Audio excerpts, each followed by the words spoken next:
गुरुर्ब्रह्मा गुरुर्विष्णु गुरुर्देवो महेश्वरा गुरुः परब्रह्मं तस्मै श्रीगुरवे नमः. ഓം ശ്രീ ഗുരവേ നമ. ഓം ശ്രീ ഗുരുഭ്യോ നമ. ശനിമാറ്റം നിങ്ങൾക്ക് എങ്ങനെ എന്ന വിഷയത്തിലേക്ക് ഏവർക്കും സ്വാഗതം. 2025 മാർച്ച് 29 തീയതി, അതായത് മലയാള വർഷം 1200 ആണ്ട് മീനമാസം 15 തീയതി ശനിയാഴ്ച ദിവസം 10:39 PM ശനി സ്വക്ഷേത്രമായ കുംഭം രാശിയിൽ നിന്നും വ്യാഴക്ഷേത്രമായ മീനൻ രാശിയിലേക്ക് സംക്രമിക്കുകയാണ്. ശനിയുടെ രാശിമാറ്റം കൊണ്ടുണ്ടാകുന്ന ഫലങ്ങൾ പറയുന്നതിന് മുൻപ് ശനിയെക്കുറിച്ചറിയാം. പുരാണങ്ങളിൽ സൂര്യദേവന്റെയും ഛായാദേവിയുടെയും പുത്രനായാണ് ശനി പറയപ്പെടുന്നത്. ജ്യോതിഷത്തിൽ ആയുസ്, ദുഃഖം, അലസത, ഭൃത്യന്മാർ, വാർദ്ധക്യം, കടം, കാരാഗൃഹം, ബന്ധനം, ശ്മശാനഭൂമി, ഇരുമ്പ്, മലിനത, ഉച്ഛിഷ്ട വസ്തുക്കൾ, വിസർജ്യം, എള്ള്, ശാസ്താവ്, അധ്വാനം എന്നിവയുടെ കാരകത്വം ശനിക്കാണ് നൽകിയിരിക്കുന്നത്. കാക്കയാണ് ശനിയുടെ വാഹനമായി പറഞ്ഞിരിക്കുന്നത്. ഏറ്റവും പതുക്കെ സഞ്ചരിക്കുന്ന ഗ്രഹമാകയാൽ ശനിക്ക് മന്ദൻ എന്ന പേര് നൽകിയിരിക്കുന്നു. ശനി ഒരു ന്യായാധിപനാണ് എന്ന് പറയേണ്ടി വരും.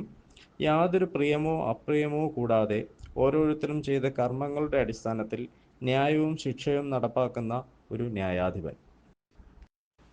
ഇവിടെ നമ്മൾ പ്രതിപാദിക്കുന്നത് ശനിമാറ്റം മൂലം ചാരവശാൽ ഓരോ കൂറുകൾക്കും ഉണ്ടാകുന്ന സാമാന്യ ഫലങ്ങളാണ്.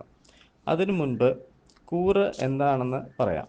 ഒരാളുടെ ജനന സമയത്ത് ചന്ദ്രൻ നിൽക്കുന്ന രാശിയെയാണ് കൂറ് എന്ന് പറയുന്നത്. ജനനസമയത്തെ ചന്ദ്രന്റെ സ്ഥിതി അനുസരിച്ചാണ് ജന്മനക്ഷത്രങ്ങൾ കണ്ടുപിടിക്കുന്നത്. ഈ രാശിയിൽ നിന്ന് എത്രാമത്തെ രാശിയിലാണ് ശനി സഞ്ചരിക്കുന്നതെന്ന് നോക്കിയാണ് ചാരവശാലുള്ള ഫലങ്ങൾ പറയുന്നത്. ഇവിടെ ഓരോ ഭാവത്തിലും ശനി സഞ്ചരിക്കുന്നത് കൊണ്ടുള്ള ഫലം മാത്രമാണ് പറഞ്ഞിരിക്കുന്നത്. ഓരോരുത്തരുടെയും ജാതകവശാലുള്ള ദശ, അപഹാരം, ശനിയുടെ ബലം, ചാരവശാലുള്ള മറ്റു ഗ്രഹങ്ങളുടെ സ്ഥിതി, ബലാബലങ്ങൾ എന്നിവയനുസരിച്ച് പൊതുഫലങ്ങളിൽ ഏറ്റക്കുറച്ചിലുണ്ടാവാം. കൂടുതൽ വിശദാംശങ്ങൾക്കായി നിങ്ങളുടെ ജ്യോതിഷിയെ സമീപിക്കുക. ശനിമാറ്റം നിങ്ങൾക്ക് എങ്ങനെ എന്ന വിഷയത്തിലേക്ക് ഏവർക്കും സ്വാഗതം. 2025 മാർച്ച് 29 തീയതി, അതായത് മലയാള വർഷം 1200 ആണ്ട് മീനമാസം 15 തീയതി ശനിയാഴ്ച ദിവസം 10:39 PM ശനി സ്വക്ഷേത്രമായ കുംഭം രാശിയിൽ നിന്നും വ്യാഴക്ഷേത്രമായ മീനൻ രാശിയിലേക്ക് സംക്രമിക്കുകയാണ്. ശനിയുടെ രാശിമാറ്റം കൊണ്ടുണ്ടാകുന്ന ഫലങ്ങൾ പറയുന്നതിന് മുൻപ് ശനിയെക്കുറിച്ചറിയാം. പുരാണങ്ങളിൽ സൂര്യദേവന്റെയും ഛായാദേവിയുടെയും പുത്രനായാണ് ശനി പറയപ്പെടുന്നത്. ജ്യോതിഷത്തിൽ ആയുസ്, ദുഃഖം, അലസത, ഭൃത്യന്മാർ, വാർദ്ധക്യം, കടം, കാരാഗൃഹം, ബന്ധനം, ശ്മശാനഭൂമി, ഇരുമ്പ്, മലിനത, ഉച്ഛിഷ്ട വസ്തുക്കൾ, വിസർജ്യം, എള്ള്, ശാസ്താവ്, അധ്വാനം എന്നിവയുടെ കാരകത്വം ശനിക്കാണ് നൽകിയിരിക്കുന്നത്. കാക്കയാണ് ശനിയുടെ വാഹനമായി പറഞ്ഞിരിക്കുന്നത്. ഏറ്റവും പതുക്കെ സഞ്ചരിക്കുന്ന ഗ്രഹമാകയാൽ ശനിക്ക് മന്ദൻ എന്ന പേര് നൽകിയിരിക്കുന്നു. ശനി ഒരു ന്യായാധിപനാണ് എന്ന് പറയേണ്ടി വരും. യാതൊരു പ്രിയമോ അപ്രിയമോ കൂടാതെ ഓരോരുത്തരും ചെയ്ത കർമ്മങ്ങളുടെ അടിസ്ഥാനത്തിൽ ന്യായവും ശിക്ഷയും നടപ്പാക്കുന്ന ഒരു ന്യായാധിപൻ. ആദ്യമായി ഏഴരശനി അനുഭവിക്കാൻ പോകുന്ന രാശികളെ കുറിച്ചാണ് പറയുന്നത്. ഏഴരശനി വരുന്ന രാശികൾ കുംഭം, മീനം, മേടം എന്നിവയാണ്. ആദ്യമായി നമുക്ക് കുംഭക്കൂറിൻ്റെ ഫലങ്ങളിലേക്ക് പോകാം. കുംഭക്കൂറിൽ അവിട്ടം അവസാനത്തെ പകുതി, ചതയം, പൂരുട്ടാതി മുക്കാൽ എന്നിവയാണ് കുംഭക്കൂറിലുള്ളത്. കുംഭം രാശിക്കാർക്ക് ജന്മസ്ഥാനത്ത് നിന്നും ധനസ്ഥാനത്തേക്ക് ശനി മാറുകയാണ്. കഴിഞ്ഞ 2.5 വർഷവും അവനവന് തന്നെയായിരുന്നു ദുരിതങ്ങളെങ്കിൽ അത് കുടുംബത്തിലേക്ക് വ്യാപിക്കുന്ന ഒരു കാലമാണ് ഈ വരാൻ പോകുന്നത്. ധനപരമായ വിഷമതകൾ വിടാതെ പിന്തുടരും. എങ്കിലും മുമ്പത്തെ അത്ര തീവ്രത ഉണ്ടാവുകയില്ല. വരവിനനുസരിച്ച് ചെലവ് ചെയ്യുകയും അപ്രതീക്ഷിതമായ ആവശ്യങ്ങൾക്കായി ധനം മാറ്റിവെക്കുന്നത് വളരെ നല്ലതായിരിക്കും. ഭൗതികമായ സുഖഹാനി ഉണ്ടാകും. ശരീരപുഷ്ടി കുറയും. നയനരോഗങ്ങൾക്ക് സാധ്യത ഉണ്ട്. വിദ്യാർത്ഥികൾക്ക് അലസത ഉണ്ടാവാം. പഠനം ഇടയ്ക്ക് വെച്ച് മുടങ്ങിപ്പോകാനുള്ള സാഹചര്യം വരെ ഉണ്ടായേക്കാം. ആശയവിനിമയത്തിൽ സൂക്ഷ്മത പുലർത്തുക, ഇല്ലെങ്കിൽ നമ്മൾ പറഞ്ഞ വാക്കുകളെ ദുർവ്യാഖ്യാനം ചെയ്യാനും തന്മൂലം നഷ്ടങ്ങൾക്കും സാധ്യത കാണുന്നു. അടുത്തതായി മീനക്കൂറിൻ്റെ ഫലങ്ങളെക്കുറിച്ച് നമുക്ക് ഒന്ന് നോക്കാം. പൂരിട്ടാതി അവസാന പാദം, ഉത്രട്ടാതി, രേവതി എന്നിവയാണ് മീനക്കൂറിലുള്ളത്. മീനം രാശിക്കാർക്ക് 12-ാം ഇടത്തു നിന്നും ജന്മത്തിലേക്ക് ശനി മാറുകയാണ്. വിഷമതകൾ കുറച്ചൊന്ന് വർദ്ധിക്കും. രോഗങ്ങൾ മൂലം വിഷമിക്കാൻ സാധ്യതയുണ്ട്.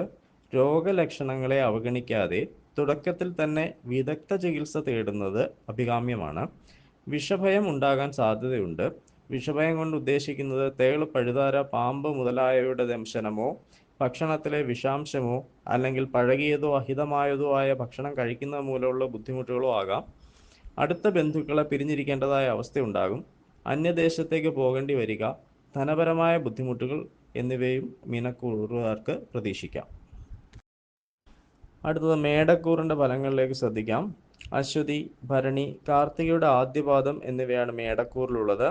മേടം രാശിക്കാർക്ക് 11-ാം ഭാവത്തിൽ നിന്നും ശനി 12-ലേക്ക് മാറുകയാണ്.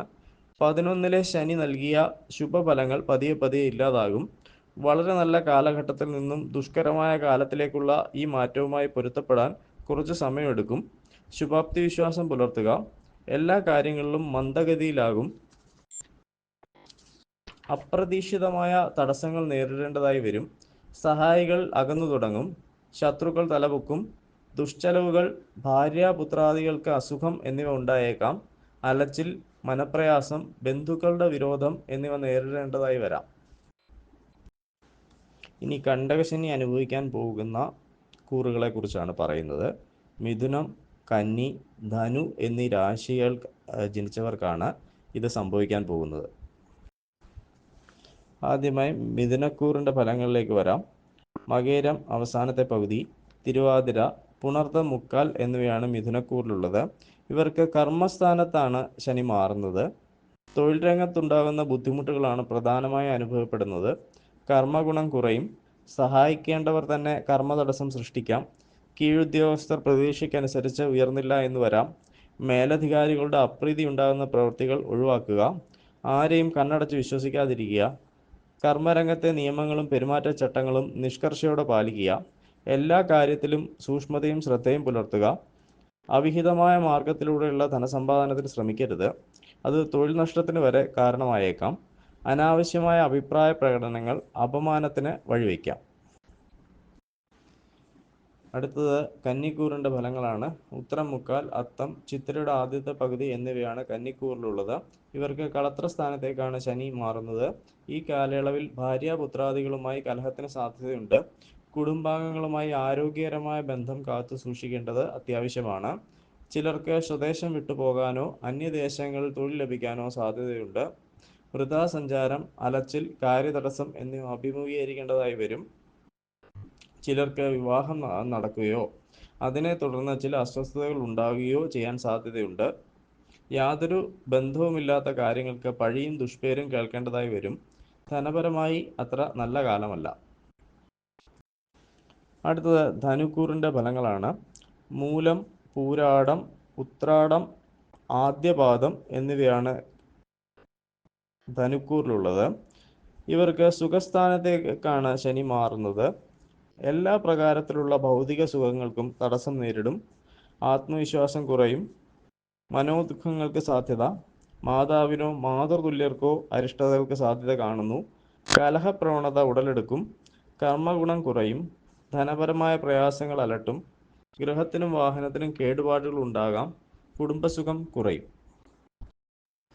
ഇനി അഷ്ടമശനിയുടെ കാര്യം പറയാം. ചിങ്ങക്കൂറുകാർക്കാണ് അഷ്ടമശനി വരുന്നത്.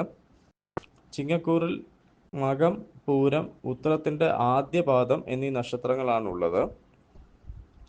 അപകടകരമായ വിനോദങ്ങളിൽ ഏർപ്പെടരുത്. അതിസാഹസികത ഒഴിവാക്കുക. കാര്യനാശമുണ്ടാകും. അപമാനകരമായ സാഹചര്യങ്ങൾ ഉണ്ടാകാൻ സാധ്യതയുണ്ട്. മനോനിയന്ത്രണം കൈവിടരുത്. വീടിന് അനുബന്ധമായ ഗ്രഹങ്ങൾക്ക് നാശമുണ്ടാകാൻ സാധ്യതയുണ്ട്. ആരോഗ്യം തൃപ്തികരമായിരിക്കുകയില്ല.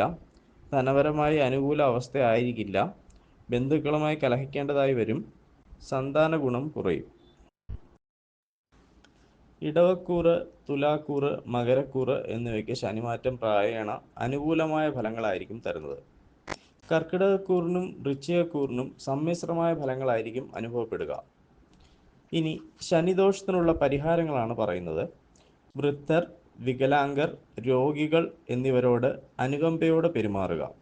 അവർക്ക് വസ്ത്രം, അന്നം, എള്ളെണ്ണ എന്നിവ ദാനം ചെയ്യുന്നത് ശനിദോഷത്തിൻ്റെ കാഠിന്യത്തെ കുറയ്ക്കും. കീഴുദ്യോഗസ്ഥരോട് സൗമ്യതയോടെ പെരുമാറുക. സ്വന്തം ഉത്തരവാദിത്തങ്ങൾ മറ്റുള്ളവരെ ഏൽപ്പിക്കാതിരിക്കുക. ശാസ്താവ്, ശിവൻ, ഹനുമാൻ, യോഗ നരസിംഹം എന്നീ ദേവതകളെ പൂജിക്കുന്നതും യഥാശക്തി വഴിപാടുകൾ നടത്തുന്നതും ശനിദോഷ കാഠിന്യം കുറയ്ക്കും. ഇതര മതസ്ഥർ തങ്ങളുടെ മതാചാര പ്രകാരമുള്ള പ്രാർത്ഥനകളും കർമ്മങ്ങളും നടത്തുന്നത് ഫലപ്രദമാകും. കൂടുതൽ വിശദാംശങ്ങൾക്കും സംശയങ്ങൾക്കും താഴെ പറയുന്ന നമ്പറിൽ വാട്സാപ്പ് ചെയ്യുക. ഓരോ ആഴ്ചയിലുമുള്ള പ്രത്യേക ഫലങ്ങൾക്കായി ഞങ്ങളുടെ വാരഫലം പരിപാടി കാണുക.